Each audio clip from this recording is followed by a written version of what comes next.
और क्या हाल है मेरे दोस्तों। चलिए ठीक है ना। देखिए आप लोग, देखिए पिछली क्लास में हम लोगों ने है ना छत्तीसगढ़ में जो मराठा काल चल रहा है इसके जो 4 चरण होते हैं, ठीक है, उसमें से तीसरे चरण में क्या है अभी पढ़ रहे हैं। तो पिछला जो कल का क्लास आया था वो भी तीसरे चरण से संबंधित था। साथ ही आज का जो क्लास है वो उसका भाग 2 है। तीसरा चरण में भोसला शासन जो है अंग्रेज सरकार के अधीन काम करता है। तो यहाँ पर हम उसके भाग 2 को देख रहे हैं, जिसमें मराठा काल जो है ये ब्रिटिश अधीक्षक के अधीन क्या करता है, उनके जो शासन का संचालन है वो किया जाता है।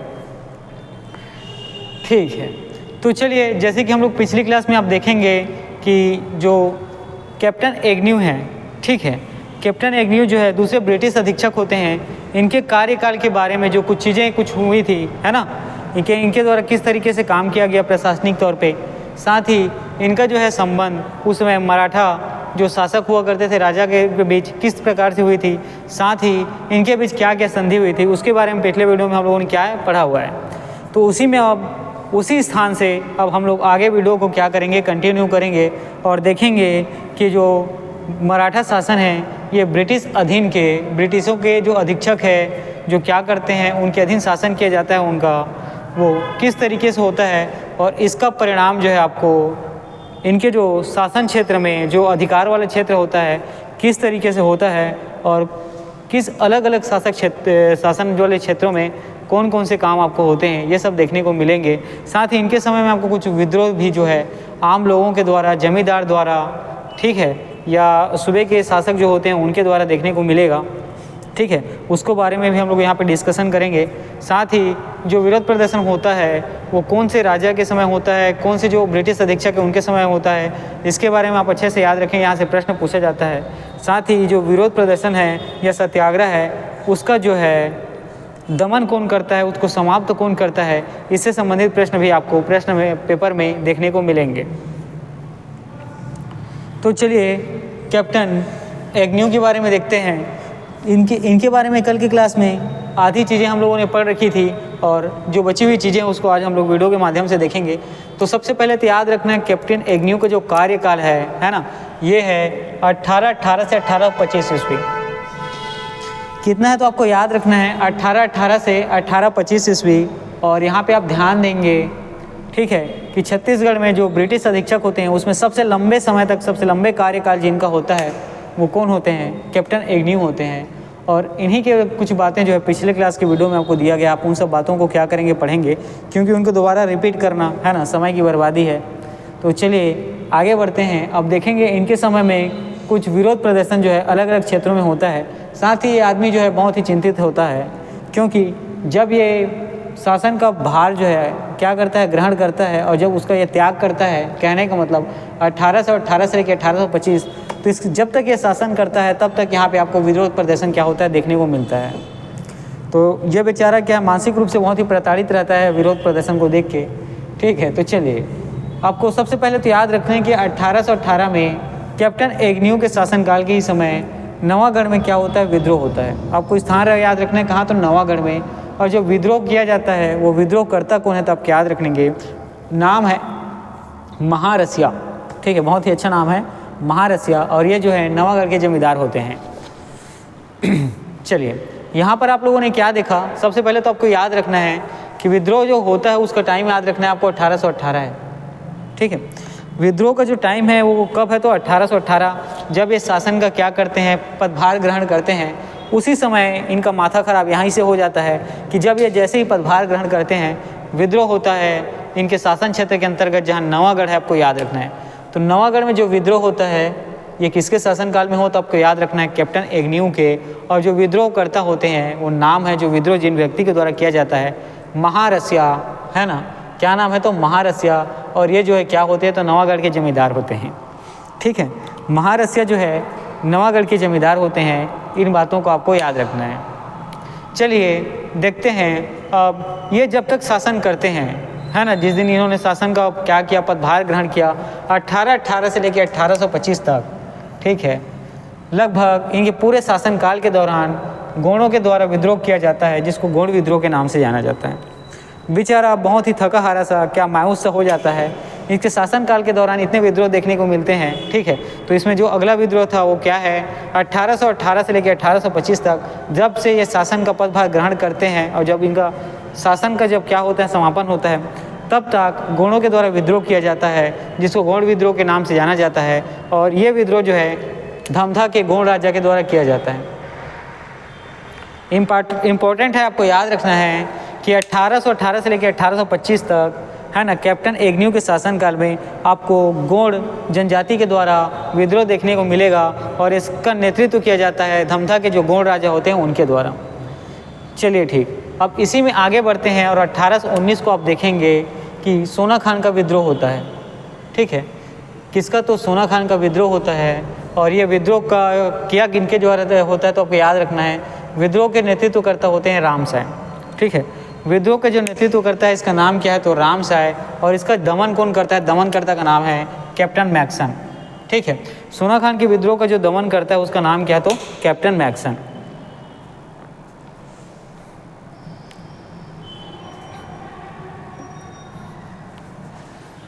ठीक है, तो यहाँ पे आप लोगों ने देखा 1819 के समय, है ना, इनके शासनकाल के दौरान सोना खान का विद्रोह आपको देखने को मिलेगा। और सोना खान के विद्रोह का जो नेतृत्व करता है वो नाम है रामसाय, ठीक है। और ये विद्रोह को जो दबाने वाले होते हैं, विद्रोह को जो क्या करने, कार्रवाई कर समाप्त करने वाले होते हैं, नाम है अंग्रेज अधिकारी कैप्टन मैक्सन। चलिए इसके बाद आगे बढ़ते हैं और देखते हैं 1824-25, ठीक है। समय याद रखना है आपको, 1824-25 ये जो है इस समय परलकोट का विद्रोह होता है, ठीक है। 1824-25 और ये जो है इस समय आप देखेंगे परलकोट का विद्रोह होता है। और विद्रोह का नेतृत्व जो है याद करेंगे आपको गेन सिंह के द्वारा किया जाता है। तो विद्रोह का नेतृत्व करता जो है गेन सिंह के द्वारा किया जाता है। और समय आपको याद रखना है 1824-25 में विद्रोह करता जो है गेन सिंह होता है। और कौन से क्षेत्र में, तो परलकोट क्षेत्र में विद्रोह किया जाता है। और ये सोना खान का जो परलकोट क्षेत्र का जो विद्रोह है, इसका दमन जो है या इसकी कार्यवाही कर जो समाप्त करने वाले होते हैं, नाम है कैप्टन पेबे। नाम क्या है, तो कैप्टन पेबे, ठीक है। तो 1824-25 में जब इनका कार्य का समापन की ओर होता है, उस दौरान आप देखते हैं कि सोना खान में विद्रोह होता है, माफ़ करिएगा, है ना। 1824-25 में जो विद्रोह होता है वो परलकोट में होता है। कहाँ, तो परलकोट में। और इसका नेतृत्व जो है गेन सिंह के द्वारा किया जाता है। और इस विद्रोह को दबाने के लिए अंग्रेज अधिकारी नाम है कैप्टन पेबे को बुलाया जाता है। और वो जो है ना, सैन्य कार्यवाही के तहत क्या करते हैं, इस विद्रोह को दमन करते हैं। और इनके ही शासनकाल में आप लोगों को याद होगा सावन भारती का विद्रोह भी आपको देखने को मिलेगा, क्योंकि सावन भारती से संबंधित चीज़ों को हम लोगों ने 2-3 वीडियो पहले पढ़ा है, इसीलिए मैंने कहा आपको सावन भारती से संबंधित चीज़ याद होगा, ठीक है। तो सावन भारती विद्रोह जो है, इसके नेतृत्वकर्ता का नाम है सावन भारती, ठीक है। सावन भारती जो विद्रोह हुआ, इसके नेतृत्वकर्ता का नाम क्या है, तो सावन भारती है। और याद रखेंगे जो सावन भारती जो है ये बहुत ही प्रसिद्ध होते हैं, कुख्यात होते हैं, विख्यात होते हैं, नामी होते हैं, क्योंकि ये जो है विद्रोही और हत्यारा होते हैं, ठीक है। क्या होते हैं, विद्रोही और हत्यारा होते हैं। ये इतना मानसिक रूप से परेशान कर देते हैं कि इनको जो है क्या किया जाता है, मृत्युदंड की सज़ा दी जाती है, ठीक है। सावन भारती जो है इनके शासनकाल के दौरान इतनी अराजकता फैला देते हैं, इतना परेशान कर देते हैं शासन प्रशासन को कि इनको मृत्युदंड की सज़ा सुनाई जाती है, जिनको बाद में जब ये गिरफ्तार होते हैं उसके बाद आजीवन कारावास में बदला जाता है। किसमें, तो आजीवन कारावास में बदला जाता है, ठीक। ये हुई कैप्टन जो हम लोग बात कर रहे हैं, ठीक है, एग्न्यू के बारे में। इसके बारे में कल बहुत सारी चीज़ें हम लोगों ने वीडियो में पढ़ा है, आप उसको पहले कंटिन्यू करेंगे, देन यहाँ आएंगे। तो कैप्टन एग्न्यू का आप लोगों ने शासनकाल देखा, 1818 से लेकर 1825 तक का इनका शासनकाल था। साथ ही इनके समय में बहुत सारी चीज़ें हम लोगों ने कल के वीडियो के माध्यम से पढ़ा हुआ है। उसी में हम लोग जब आगे बढ़े तो यहाँ पे देखते हैं कि 1818 में जब ये शासन को ग्रहण करते हैं, नवागढ़ में विद्रोह होता है। और नवागढ़ का विद्रोह का जो विद्रोह करता है नाम है महारसिया। ये जो है नवागढ़ के जमींदार होते हैं, उनके द्वारा किया जाता है। अब ये इनके पूरे कार्यकाल के दौरान 1818 से लेकर 1825 तक गोंड विद्रोह होता है। और ये गोंड राजा जो धमधा के गोंड राजा हैं उनको द्वारा इसका नेतृत्व किया जाता है। अब देखेंगे 1819 में सोना खान का विद्रोह इनके शासनकाल में आपको देखने को मिलेगा, जिसका नेतृत्व रामसाय जी करते हैं। और इस नेतृत्व का दमन करने के लिए अंग्रेज अधिकारी नाम है कैप्टन मैक्सन को बुलाया जाता है और वे इसका क्या करते हैं, अपने नेतृत्व के दम पर दमन करते हैं। 1824-25 में आपको इनके शासनकाल के दौरान परलकोट का विद्रोह देखने को मिलता है, जिसका नेतृत्व करता होता है ज्ञान सिंह, और इसका दमन जो है कैप्टन पेबे के द्वारा किया जाता है। साथ ही जो सावंत भारती विद्रोह है, ये सावंत भारती व्यक्ति के द्वारा किया जाता है, जो छत्तीसगढ़ में कुख्यात होता है क्या करने के लिए, विद्रोही और हत्यारे के रूप में। और इनको जब पकड़ा जाता है तो इनको क्या मृत्युदंड की सज़ा सुनाई जाती है, जिसको बाद में बदलकर कारावास की सज़ा में तब्दील कर दिया जाता है। इसके बाद आप लोग अगला जो नाम देखेंगे, नाम है कैप्टन हंटर। ठीक है, अगला जो नाम है आपको याद रखना है कैप्टन हंटर, और समय है 1825।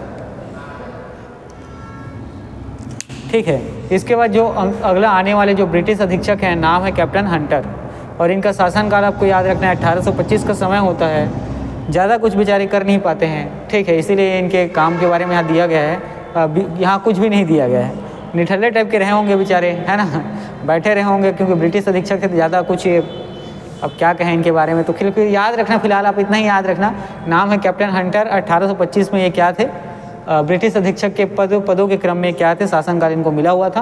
काम यहाँ तो कुछ दिखा नहीं है इनके बारे में, तो कह सकेंगे निकम्मे टाइप के होंगे, कुछ काम इन्होंने किया नहीं है। ठीक है, चलिए अब इसके बाद हम लोग आगे बढ़ते हैं और देखेंगे कैप्टन सैंडिस के बारे में। ठीक है, तो आने वाले जो ब्रिटिश अधीक्षक है, नाम याद रखना है कैप्टन सैंडिस। ठीक है, इसके बाद जो अगले वाले क्या है ब्रिटिश अधीक्षक है, नाम है कैप्टन सैंडिस। कैप्टन सैंडिस का आपको कालक्रम याद रखना है 1825 से 1828 ईस्वी।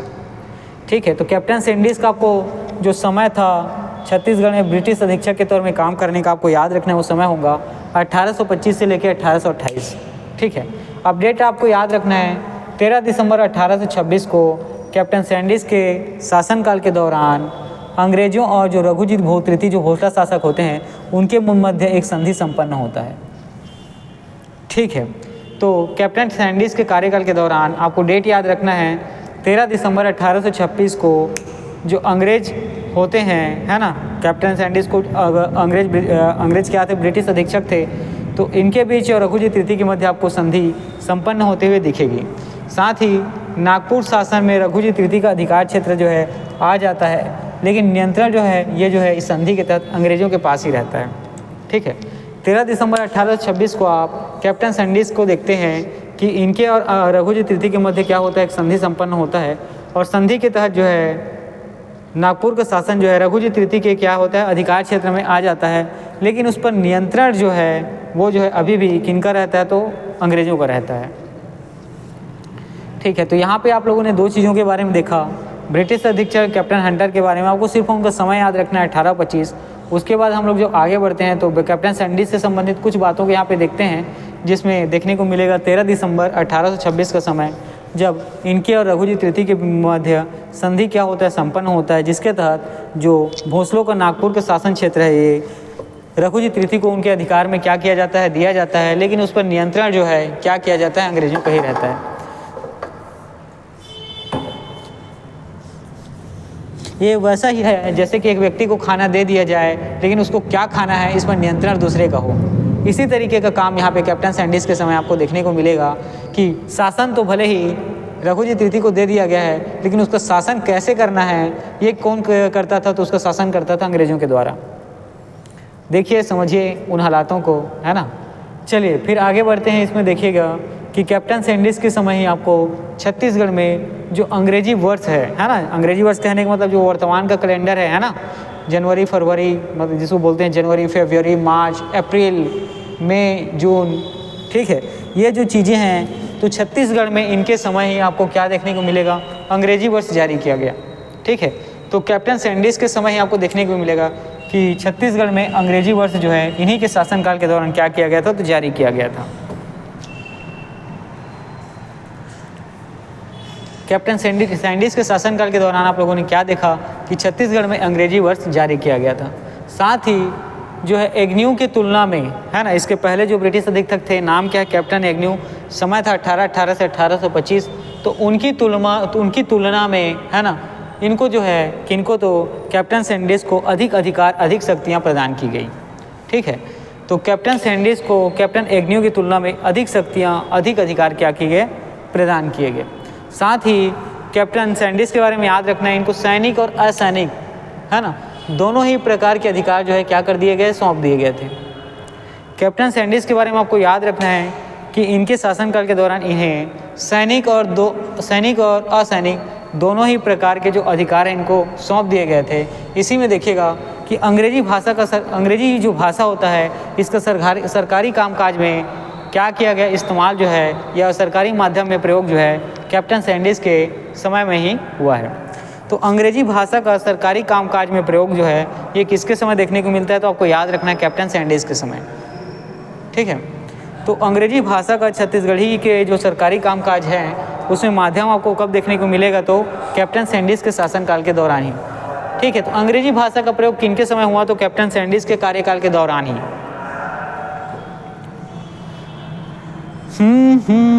चलिए अब इसी में देखते हैं, आगे बढ़ते हैं कि छत्तीसगढ़ में जो ताहुतदारी है ना व्यवस्था आरंभ हुई, ठीक है, ये किनके समय में हुआ है, तो कैप्टन सैंडिस के समय में। इंपॉर्टेंट है, याद रखना, ठीक है। छत्तीसगढ़ में जो ताहुतदारी व्यवस्था है, ठीक है, छत्तीसगढ़ में जो ताहुतदारी व्यवस्था ये आरंभ हुआ किनके समय में, तो कैप्टन सैंडिस के समय में। और ताहुतदारी व्यवस्था जो कैप्टन सैंडिस के द्वारा लाया गया था, इसका उद्देश्य क्या था, तो उद्देश्य के बारे में हम लोग यहाँ प्रकाश डालते हैं और देखेंगे कि जो बंजर भूमि होती है ना, जहाँ पे फसलों का क्या है उत्पादन काम नहीं होता है, फसल उगाने का काम नहीं होता है, साथ ही जो त्याज भूमि होती है, त्याज कहने की भूमि मतलब ऐसी भूमि जहाँ इसको क्या कर दिया गया है, पूरी तरीके से छोड़ दिया गया है, जहाँ उत्पादन का काम नहीं होता, फसल उत्पादन से संबंधित चीज़ों की कार्यविधियाँ यहाँ पे नहीं होती हैं। तो ऐसी भूमि जो बहुत पड़ी हुई भूमि है, छोटी हुई भूमि है, और बंजर भूमि ऐसी भूमि जहाँ क्या होता है फसलों का उत्पादन नहीं होता है, इनको प्रभावकारी व्यक्तियों के सहयोग से, ठीक है, प्रभावकारी व्यक्तियों के सहयोग से कृषि कार्य के अंतर्गत लाना जो है, ये जो है ताहुतदारी व्यवस्था की क्या था, उद्देश्य था। इंपॉर्टेंट है, याद रखेंगे इसको। आप एक पिक्चर देखे होंगे, उस समय हीरो थे पिक्चर में अनिल कपूर, और है ना, अनिल कपूर के पिक्चर बेटा मूवी आपको याद होगा, ठीक है। जब उसके लिए उसकी माँ लाई जाती है, उसकी पहली माँ जो होती है वो ख़त्म हो जाती है, तो उसके लिए जो सौतेली माँ लाई जाती है, उस हीरोइन का नाम मुझे अभी याद नहीं आ रहा है। तो क्या है, बेचारे अनिल कपूर जब छोटे बच्चे से होते हैं तो उनको क्या किया जाता है, पढ़ने लिखने नहीं दिया जाता है, जो बल्कि जो उनके पास ज़मीन जायदाद होता है जो बंजर भूमि, उसमें बैलों की तरह उनको काम करा के, ठीक है, क्या किया जाता है, उस बंजर भूमि को फसल योग्य भूमि में तब्दील किया जाता है। यहाँ पर भी इनके द्वारा यही चीज़ किया गया, ठीक है, कि जो ताहुतदारी व्यवस्था प्रारंभ की गई कैप्टन सैंडिस के द्वारा, वो ऐसा ही था कि जो बंजर भूमि थी जहाँ फसलों का उत्पादन नहीं होता था, और साथ ही जो त्याज्य भूमि थी, बहुत अधिक समय से पड़ी हुई भूमि थी, जो कृषि कार्य के अंतर्गत जिसको शामिल नहीं किया गया था, उनको लोगों के सहयोग से क्या किया गया, कृषि कार्य के अंतर्गत लाया गया, कृषि के लिए है ना उपजाऊ भूमि में तब्दील किया गया, ठीक है। तो ताहुतदारी व्यवस्था आपको समझ में आ गया होगा कि लाया किसने और उसका उद्देश्य क्या था। चलिए, और जैसे ही इन बंजर भूमि और जो त्याज पड़ी भूमि है उसका क्या किया गया, उत्पादन के लिए कृषि योग्य बनाया गया, तो याद रखेंगे लोरमी को 1826 में और तरेंगा को 1828 में 2 ताहुतदारी का निर्माण किया गया, ठीक है। तो कैप्टन सैंडिस द्वारा लोरमी का 1828 को और तरेंगा को माफ़ करिएगा, लोरमी का 1826 को और तरेंगा का 1828 को, है ना, 2 ताहुतदारों का क्या किया गया, निर्माण किया गया। तो याद रखेंगे कैप्टन सैंडिस के समय 2 ताहुतदारी थी, एक थी लोरमी में 1826 को और दूसरा है तरेंगा में 1828 को, ठीक है। आप लोगों ने यहाँ पे क्या देखा कि जैसे ही ताहुतदारी व्यवस्था प्रारंभ की गई तो 2 ताहुतदारी क्षेत्र निर्मित किए गए, उसमें थे एक क्षेत्र है 1826 को लोरमी में और 1828 को कहाँ, तो तरेंगा को। तो 2 ताहुतदारी निर्माण जो सैंडिस के द्वारा किया गया, उन दोनों स्थानों का नाम याद रखेंगे, लोरमी 1826 और तरेंगा 1828। और जो ताहुतदार जिसको बनाया गया था ताहुतदारी का, है ना, जो ताहुतदारी जो स्थान था उसके जो मुखिया थे, उसके जो प्रमुख होते थे, नाम है ताहुतदार, ठीक है। जो ताहुतदारी क्षेत्र है उसके मुखिया होते थे या उसके प्रमुख कौन होते थे, तो आपको याद रखना है उस अधिकारी का नाम था क्या, तो ताहुतदार। चलिए, इतनी बातें मेरे ख्याल से आपको समझ में आ गई होंगी, ना आई होंगी तो वीडियो को आप रिपीट करके देखेंगे, और उसके बाद भी ना आए तो नीचे कमेंट बॉक्स में क्या करेंगे, आप कमेंट कर देंगे, हमारे टीम के द्वारा आपको उसका रिप्लाई किया जाएगा।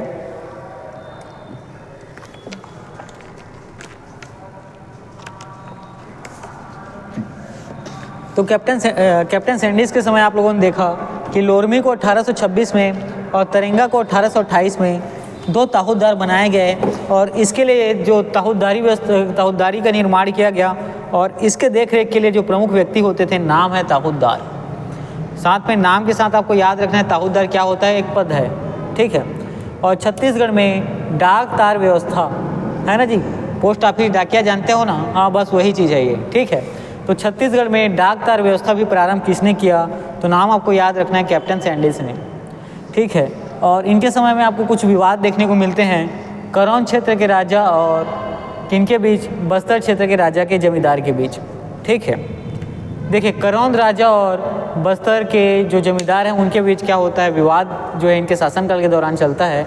तो करौंद राजा जब रायपुर क्या होते हैं आते हैं, करौंद राजा का जब रायपुर में आगमन होता है तो करौंद राजा और बस्तर के जमींदार दोनों को बैठाकर ठंडा पानी पिला के, है ना, क्या कि स्प्राइट पिलाने के बाद उनके बीच क्या किया जाता है, दिमाग को ठंडा कराकर, है ना, उनको समझौता कराया जाता है, वो जो विवाद है उसको सुलझाया जाता है। तो यहाँ पर आप लोग देखते हैं कि कैप्टन सैंडिस के कार्यकाल में ही करौंद राजा, ठीक है, करौंद क्षेत्र के जो राजा होते हैं और बस्तर के जो जमींदार होते हैं उनके बीच जो विवाद चलता रहता है उसको कैप्टन सैंडिस के द्वारा करौंद राजा के रायपुर आगमन में, है ना, ठंडे पानी और साथ में स्प्राइट के साथ दिमाग को ठंडा कराकर विवादों को सुलझाया जाता है, ठीक है। जो गहमा गहमी की स्थिति बनी हुई थी दोनों के बीच उसको क्या किया जाता है, यहाँ पे शांत कराया जाता है।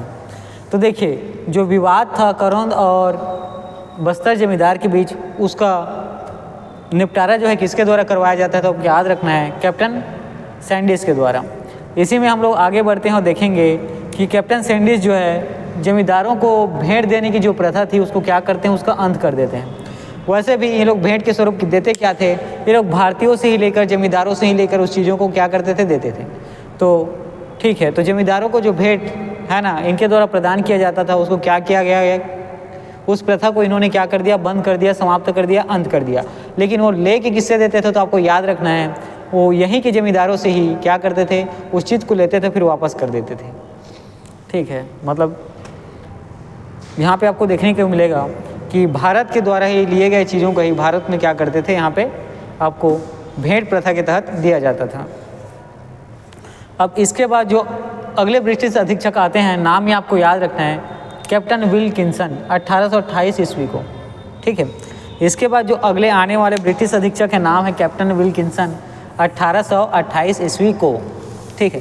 तो इनके बारे में भी ज़्यादा कुछ जानने के लिए आपकी क्या है, आवश्यकता नहीं है, ठीक है। इनका भी कामकाज लगभग कैप्टन हंटर के जैसे ही रहा, ठीक है। ये लोग कामकाज के नाम पे कुछ करते नहीं थे, पूरा टाइम मदिरा पान करके सोए रहते थे, इसीलिए आपको इनके बारे में क्या होगा, ज़्यादा कुछ तथ्य और काम देखने को नहीं मिलेगा। चलिए ठीक है, अब हम लोग आगे बढ़ते हैं। अब हम लोग पढ़ेंगे कैप्टन क्राफर्ड के बारे में। कैप्टन क्राफर्ड के बारे में सबसे पहले तो आपको उनका समय याद रखना है, और इससे भी महत्वपूर्ण चीज़ ये है कि जो है छत्तीसगढ़ के अंतिम ब्रिटिश अधीक्षक हैं, ये बहुत इम्पॉर्टेंट है, ठीक है। तो हम लोग अब पढ़ेंगे किसके बारे में, तो कैप्टन क्राफर्ड के बारे में, ठीक है। कैप्टन क्राफर्ड के बारे में आपको याद रखना है, ये इनका जो समय है, ये समय है 1828 से लेकर 1830 ईस्वी, ठीक है। कैप्टन क्राफर्ड के बारे में आपको क्या याद रखना है, समय है 1818 से लेकर 1830 ईस्वी। और महत्वपूर्ण बात यह है कि ये जो है छत्तीसगढ़ के अंतिम, है ना, क्या होते हैं, ब्रिटिश अधीक्षक होते हैं। याद रखना है छत्तीसगढ़ के अंतिम ब्रिटिश अधीक्षक होते हैं कौन, तो कैप्टन क्राफर्ड। और कैप्टन क्राफर्ड ही, ठीक है, जैसे ही ये क्या होता है 1830 के बाद जो शासन है भोसलों के हाथ में, है ना, भोसलों को सत्ता का क्या होता है, सौंपा जाता है। तो ब्रिटिश संरक्षण की समाप्ति इनके शासनकाल के समाप्ति के साथ ही हो जाता है। तो जो कैप्टन क्राफर्ड हैं, जैसे ही इनका शासनकाल समाप्त होता है, जो ब्रिटिश संरक्षण का, है ना, जो ब्रिटिश संरक्षण भोसलों के अधीन होता है उसका भी समापन यहाँ से आपको देखने को मिलेगा, ठीक है। चलिए इसी में आप आगे बढ़ेंगे, देखेंगे भोसला शासक और ब्रिटिश रेसिडेंट, नाम है विल्डर, ठीक है। और जैसे वेल्डर नाम नहीं हो याद होगा आपको, तो छत्तीसगढ़ में जो छत्तीसगढ़ में नहीं, हमारे देश में जो है ना प्रौद्योगिकी क्षेत्र में जो वेल्डर होते हैं उससे आप को रिलेट कर सकते हैं, विल्डर या वेल्डर, ठीक है। तो भोसला शासक और ब्रिटिश रेसिडेंट, नाम है विल्डर। इनके मध्य डेट याद रखना है 27 दिसंबर 1829, ठीक है। कैप्टन क्राफर्ड का क्या है समय जो है होता है, क्या कार्यकाल का समाप्त होने लगता है, उसी दौरान 27 दिसंबर 1829 को ब्रिटिश रेसिडेंट नाम है विल्डर या बेल्डर, ठीक है, नाम तो उनका बिल्डर है लेकिन आप कोरिलेट करने के लिए, याद रखने के लिए बेल्डर कह सकते हैं। के मध्य 27 दिसंबर 1829 को क्या देखने को मिलता है, एक नवीन समझौता होता है या एक नवीन संधि होता है, जिसके अंतर्गत नागपुर का जो शासन है, नागपुर का जो भोसला शासन है, उसका पुनः जो है भोसलों को सौंप दिया जाता है। ठीक है, तो ब्रिटिश रेजिडेंट नाम है विल्डर और भोसला शासक के मध्य जो है 27 दिसंबर 1829, आपको डेट याद रखना है, 27 दिसंबर 1829 को एक नया संधि होता है, जिसके तहत नागपुर का शासन जो है पुनः भोसला राजाओं को, भोसला शासकों को सौंपने की, है ना, ऐसी बातें उसमें क्या होती हैं, लिखी होती हैं। और इसी के तहत ही इसके बाद आपको देखने को पुनः चौथा चरण देखने को मिलेगा, पुनः भोसला शासन, ठीक है, और इसी के साथ ही आपको चौथा चरण में देखने को क्या मिलेगा, पुनः भोसला शासन। चलिए इसके बाद आगे हम लोग देखते हैं, पहली बात इसकी इन चीज़ों को थोड़ा सा एक बार फिर से आप देख लेंगे। कैप्टन काफड़, है ना, समय जो है 1828 से 1830 का है, छत्तीसगढ़ के अंतिम ब्रिटिश अधीक्षक होते हैं। जैसे ही इनका कार्यकाल समाप्त होता है, ब्रिटिशों का क्या संरक्षण भी, है ना, भोसला काल में समाप्त हो जाता है और ब्रिटिश रेसिडेंट और भोसलाओं के मध्य यहाँ पे आपको संधि देखने को मिलता है 27 दिसंबर 1829 को, जिसके तहत नागपुर शासन का पुनः जो है शासन भोसलों के हाथों में सौंप दिया जाता है। अब आप लोग 1828 में कुछ चीज़ें देखते हैं। सबसे पहले तो याद रखते हैं कि 1828 में लॉर्ड विलियम बेटिंग जो है भारत के गवर्नर जनरल नियुक्त होते हैं। 1828 में आपको याद रखना है, लॉर्ड विलियम बेटिंग जो है भारत के गवर्नर जनरल नियुक्त होते हैं। साथ ही 1829 को अंग्रेजों और रघुजी तृतीय के मध्य आपको संधि देखने को मिलेगा, ठीक है।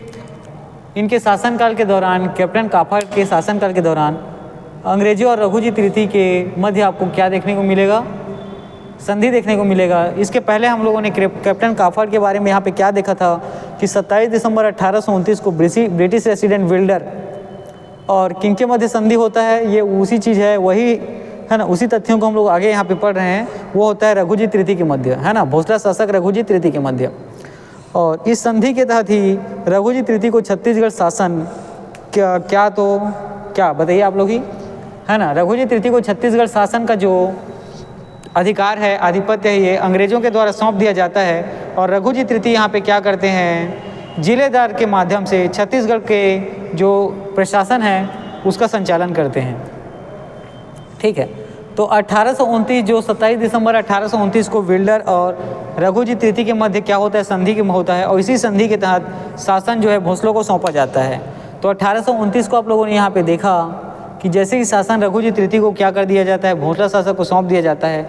ये जो है छत्तीसगढ़ का शासन कैसे करेंगे, प्रत्यक्ष रूप से खुद यहाँ के नहीं करते, बल्कि ये जिलेदार नियुक्त करते हैं। और जिलेदार जो प्रशासनिक अधिकारी होते हैं, इनके माध्यम से अब जो है इनके प्रशासन का संचालन कर क्या किया जाता है, निर्णय लिया जाता है, ठीक है। तो यहाँ पे आप लोगों ने क्या देखा कि जिलेदारी जो प्रथा होती है, इसकी शुरुआत किसने की, तो याद रखना है भोसला शासक रघुजी तृतीय ने, ठीक। और चलिए आगे बढ़ते हैं, और आपको डेट याद रखना है 6 जून 1830। कब, तो 6 जून 1830 क्राफर्ड जो है छत्तीसगढ़ शासन का जो भार है, ये भोसला शासक, है ना, जिनको भोसला शासक रघुजी तृतीय के जो जिलेदार होते हैं के द्वारा नियुक्त जिलेदार, नाम है कृष्णराव अप्पा, ठीक है।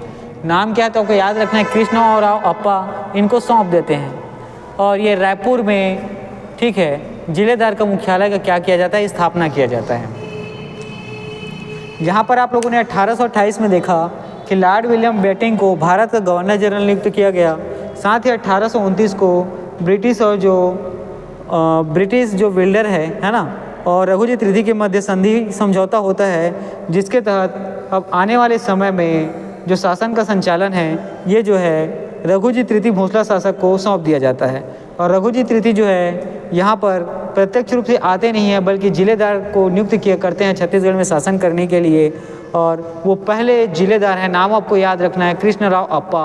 और ये जो है रायपुर के जिला मुख्यालय से ही छत्तीसगढ़ का क्या करेंगे, अब प्रशासन का संचालन करेंगे।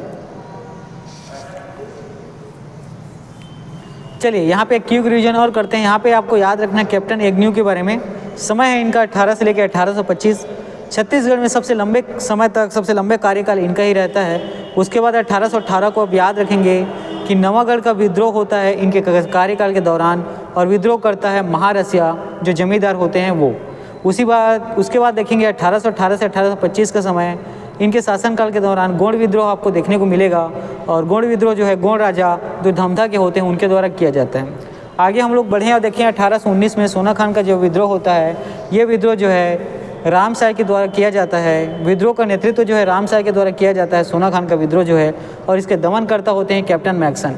साथ ही 1824-25 आपको याद रखना है, इनके शासन कार्य के दौरान परलकोट का विद्रोह होता है, नेतृत्व करता होते हैं गेन सिंह, और इसका दमन जो है कैप्टन पेपे के द्वारा किया जाता है। साथ ही सावंत भारती विद्रोह भी आपको इनके शासनकाल के दौरान दिखने को मिलेगा। नेतृत्वकर्ता का नाम है सावंत भारती। ये जो है बहुत ही झगड़ालू, हत्यारे और विद्रोही किस्म के आदमी होते हैं, ठीक है, उनकी नज़र में देखा जाए तो। और इसीलिए क्या होते हैं, शासनकाल के दौरान ये क्या करते हैं, अराजकता फैला के रख देते हैं, है ना।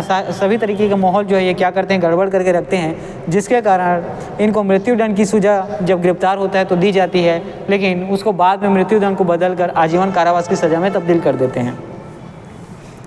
इसके बाद कैप्टन हंटर आते हैं, है ना। नाम तो इनका बहुत बड़ा है। 1825 में इनके द्वारा कुछ ज़्यादा काम यहाँ पे आपको देखने को नहीं मिलेगा, बस याद रखना है कि इनका कालक्रम जो है 1825 में था। इसके बाद आते हैं कैप्टन सैंडिस। याद रखना है आपको समय 1825 से लेकर 1828 का है। 13 दिसंबर 1826 को इनके कार्यकाल के दौरान अंग्रेज और रघुजी तृतीय के मध्य संधि जो है संपन्न होती है, और जो नागपुर का शासन है वो रघुजी तृतीय के अधिकार क्षेत्र में आ जाता है, लेकिन उसका पूरा नियंत्रण जो है वो अंग्रेज़ों में ही जारी रहता है। ये वैसा ही है जैसे एक व्यक्ति को खाना 10 प्रकार का परोस तो दिया जाता है, लेकिन उसको खाना कैसे है और क्या खाना है इसका निर्धारण जो है किनके द्वारा किया जाता था, अंग्रेज़ों के द्वारा। इसी में याद रखेंगे कि इनके शासनकाल के दौरान छत्तीसगढ़ में अंग्रेजी वर्ष क्या किया गया, जारी किया गया, जो आपके वर्तमान कैलेंडर है जिसमें आप पढ़ते हैं J for January, A for February, है ना, M फॉर मार्च और A फॉर अप्रैल, ये वही है, ठीक है। और जिसमें याद रखेंगे जो इनके पहले ठीक आने वाले जो कैप्टन होते हैं, नाम है ब्रिटिश अधीक्षक कैप्टन एग्न्यू। इनसे अधिक शक्तियाँ या अधिकार जो है ये कैप्टन सैंडिस को प्रदान किए जाते हैं। साथ ही सैनिक और असैनिक दोनों तरीके के जो अधिकार क्षेत्र हैं उनमें इनको क्या कर दिया जाता है, सौंप दिया जाता है। अंग्रेजी भाषा का सरकारी जो कामकाज है छत्तीसगढ़ में, उसमें माध्यम जो है कैप्टन सैंडिस के द्वारा बनाया जाता है।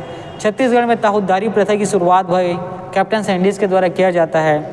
ताहुद्दारी प्रथा क्या होती थी, याद रखेंगे, जो बंजर और त्याज्य भूमि होती है उसको क्या करना, फसल के योग्य बनाना, उपजाऊ भूमि बनाना, ठीक है, ये क्या होता है, उसका उद्देश्य होता है। और इसी के तहत लोरमी को 1826 में और तरेंगा को 1828 में 2 ताहुद्दारी ये बनाते हैं, और उसका प्रधान जो है, उसका मुखिया जो है वो ताहुद्दार होता है। और साथ ही छत्तीसगढ़ में जो डाकतार व्यवस्था है उसका प्रारंभ भी कैप्टन सैंडिस के द्वारा किया जाता है। इन्हीं के समय आपको देखेंगे कि करौंद के राजा और बस्तर के जमींदार के मध्य विवाद होता है, जिसको दोनों को बुलाकर ये प्यार से दोनों को समझाते हैं और सुलह मशवरा कराते हैं। साथ ही जमींदारों को कुछ भेंट देने की जो चीज़ें प्रथा चल रही होती हैं उसको कैप्टन सैंडिस के द्वारा क्या कर दिया जाता है, समाप्त कर दिया जाता है। अब अगले एक बहुत बड़े नाम है कैप्टन विलिंगकिसन 1828 ईस्वी।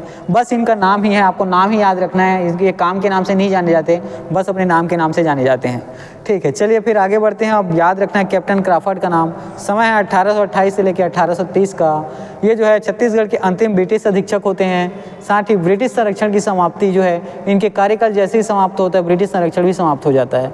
ये जो है इनके समय में भोसला शासक और ब्रिटिश रेसिडेंट नाम है विल्डर के मध्य 27 दिसंबर 1829 को नवीन संधि होती है, जिसके तहत नागपुर शासन पुनः भोसलों को सौंप दिया जाता है। अब इसमें कुछ चीज़ें हैं, कुछ इंपॉर्टेंट फैक्ट है जिसको देखते हैं। 1828 को याद रखना है लॉर्ड विलियम बैटिंग जो है भारत के गवर्नर जनरल नियुक्त किए जाते हैं।